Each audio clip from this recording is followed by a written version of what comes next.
ఓం నమః శివాయ శ్రీమాత్రే నమః. మిత్రులకి శ్రీభిలాషులకి అలాగే నన్ను ఇంతగా ఆదరిస్తున్న యూట్యూబ్ ప్రేక్షకులందరికీ కూడా పేరు పేరు ధన్యవాదాలు. మిత్రులారా, మీ అందరికీ పరాదేవత ఎల్లవెల్లలా మీతో ఉండి మీ మనోవాంఛ నెరవేర్చాలని మనస్ఫూర్తిగా కోరుకుంటున్నాను. మీ అందరికీ నూతన సంవత్సర శుభాకాంక్షలు. మనం 2025-26 విశ్వావసునామ సంవత్సర ఫలితాలు తెలుసుకుంటున్నాం. మనం అంతకుముందు మేషరాశి, వృషభ రాశి గురించి తెలుసుకున్నాం. ఇప్పుడు మిథున రాశి వారికి ఎలా ఉండబోతుందో తెలుసుకుందాం. ఈ సంవత్సరం మిథున రాశి వారికి గత సంవత్సరం కంటే అద్భుతంగా ఉంటుంది. అద్భుతమైన సమయంగా చెప్పవచ్చు. ముఖ్యంగా ఆర్థికంగాను మానసికంగాను మీకున్న సమస్యలు తగ్గుతాయి. ఇప్పుడు గ్రహ ప్రభావం ఎలా ఉందో తెలుసుకుందాం. ఈ సంవత్సరం శని మీ 10వ ఇంట్లో ఉంటాడు. మే 18 తర్వాత రాహు 9 ఇంట్లోకి మారడం, దానివల్ల దూర ప్రయాణాలు, అలాగే చదువుకునే పిల్లలకి ఉన్నత విద్యపై ప్రభావం పడుతుంది. అలాగే మే 14 తర్వాత గురువు మీ మొదటి ఇంట్లోకి ప్రవేశిస్తాడు. దీనివల్ల మీ ఆత్మవిశ్వాసము, మీ వ్యక్తిగతంగా చాలా అభివృద్ధి చెందడానికి మీకు మంచి మార్గాలు కనిపిస్తాయి. ఇప్పుడు ఉద్యోగస్తులకి ఎలా ఉందో తెలుసుకుందాం.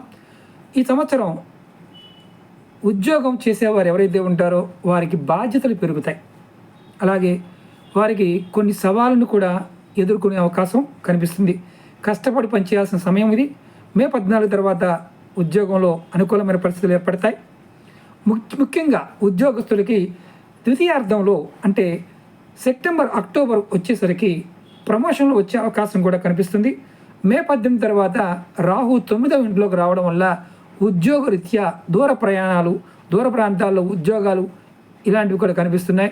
ప్రయాణాల్లో మీరు ఉన్న ప్రదేశాల్లో కూడా స్థల మార్పు కూడా కనిపిస్తుంది. ఇది ఉద్యోగం చేసేవారికి. అలాగే ఈ సంవత్సరం మీకు సంపద, ఆస్తి ఎలా ఉందో కూడా తెలుసుకుందాం. ఈ సంవత్సరం ఆర్థికంగా మీరు జాగ్రత్తగా ఉండాలి. మే 14 తర్వాత ఆర్థిక పరిస్థితి కొంచెం మెరుగుపడుతుంది. మరియు మీకు డబ్బు సంపాదించే అవకాశాలు కూడా పెరుగుతాయి. అలాగే ద్వితీయార్థంలో మీకు ఆస్తులు కొనడానికి మంచి సమయంగా చెప్పవచ్చు. మే 18 తర్వాత కొంతమందికి విదేశాల్లో వెళ్ళాలనుకునే వారికి విదేశీ పర్యటనలు కూడా మీకు అవకాశాలు ఉంటాయి. అలాగే విదేశీ పెట్టుబడులు పెట్టడానికి కూడా అవకాశం ఉంటుంది. అలాగే మీకు విదేశీ కంపెనీల ద్వారా కూడా మీకు మంచి అవకాశాలు, ఉద్యోగ అవకాశాలు వచ్చే అవకాశం కూడా కనిపిస్తుంది. అంటే మంచి ఉద్యోగం ద్వారా మీకు డబ్బు వచ్చే అవకాశం కూడా కనిపిస్తుంది. అలాగే కుటుంబం, మీ కుటుంబ సభ్యుల మధ్య ఈ సంవత్సరం మంచి జీవితాన్ని పొందడానికి అవకాశం ఉంది. అంటే జీవితం చాలా బాగుంటుంది, కుటుంబ జీవితం బాగుంటుందని చెప్పవచ్చు. అయితే కొన్నిసార్లు జీవిత భాగస్వామితో, కుటుంబ సభ్యులతో మనస్పర్ధలు రావటం, దాన్ని మీరు పెద్దగా పెంచకుండా సర్దుకుపోతూ ఉంటే అద్భుతంగా ఉంటుందని చెప్పవచ్చు. అలాగే తండ్రి, తల్లి ఇద్దరి ఆరోగ్యంలో కొంత జాగ్రత్త వహించాలి. అలాగే మే తర్వాత మీ కుటుంబ సభ్యులు సంబంధించిన శుభకార్యాల్లో కూడా జరిగే అవకాశం ఉంది. స్నేహితులు మరియు బంధువులు మీకు సహాయం చేస్తారు ఈ సంవత్సరం. అలాగే ఆరోగ్యం ఎలా ఉందంటే కొంత శ్రద్ధ వహించాల్సిన సమయం అనేది చెప్పవచ్చు. ఎందుకంటే ఈ జాతకులకి జీర్ణక్రియ సమస్యలు లేదా ఒత్తిడి ద్వారా, మానసిక ఒత్తిడి ద్వారా కొంత ఇబ్బందులు, గ్యాస్ట్రిక్ ప్రాబ్లమ్స్ లాంటివి కనిపిస్తున్నాయి. అలాగే మీరు ఎప్పుడు కూడా మంచి ఆహారాన్ని తీసుకోవాలి. అంటే మీరు వ్యాయామం చేయాలి, ఆహారం తీసుకోవాలి. నిల్వ ఉన్న పదార్థాలు, ఫ్రిడ్జ్లో ఉండేవి, పచ్చళ్ళు లాంటివి తక్కువ తీసుకోవడం మీరు ఖచ్చితంగా పాటించాలి. మే 14 తర్వాత నుండి మీ ఆరోగ్యం మెరుగుపడుతుంది. మానసిక ఒత్తిడి తగ్గించుకోవడానికి ప్రయత్నం చేయాలి. మీరు కంపల్సరిగా చంద్రమంత్రాన్ని, ఓం చం చంద్రాయ నమః అనే మంత్రాన్ని 108 సార్లు ప్రతిరోజు జపం చేయండి. దానివల్ల మానసిక ఒత్తిడి తగ్గుతుంది. అలాగే వ్యాపారం చేసేవారు, స్వయం సమృద్ధిగా ఉన్నవారు ఎలాంటి పరిహారాలు చేయాలి, ఏ విధంగా ఉంటుందో తెలుసుకుందాం. ఈ సంవత్సరం జాగ్రత్తగా ఉండాలి. వ్యాపారం చేసేవారు వ్యాపారాన్ని మెరుగుపరుచుకోవడం కోసం మీరు చాలా ప్రయత్నాలు చేస్తారు, మంచిదే. మే 14 తర్వాత పరిస్థితులు మెరుగుపడతాయి. మే 14 తర్వాత మీరు ప్రయత్నాలు చేయండి. అలాగే భాగస్వామి వ్యాపారం చేసేవారికి ఇది మంచి సమయంగా చెప్పవచ్చు. మే నెల తర్వాత నుండి మీ వ్యాపారంలో మీరు కొంచెం వ్యాపార అభివృద్ధి కోసం మీరు దూర ప్రాంతాలకి ప్రయాణాలు చేయడం కూడా కనిపిస్తుంది. అలాగే సినిమా రంగంలో ఉన్నవారు, అలాగే టీవీ రంగంలో ఉన్నవారు, అలాగే మీడియా రంగంలో ఉన్నవారు, స్వయం ఉపాధి ద్వారా జీవించే వారికి ఈ సంవత్సరం మంచి అవకాశాలు ఖచ్చితంగా లభిస్తాయి. అలాగే ఈ రాశి వారికి విద్యలో కూడా మంచి గ్రహస్థితి ఉందని చెప్పవచ్చు. అనుకూలంగా ఉన్న గ్రహస్థితి ఉంది. ఉన్నత విద్య కోసం ప్రయత్నించేవారు, విదేశీయానం చేయాలనుకునే వారికి ఇది మంచి సమయం.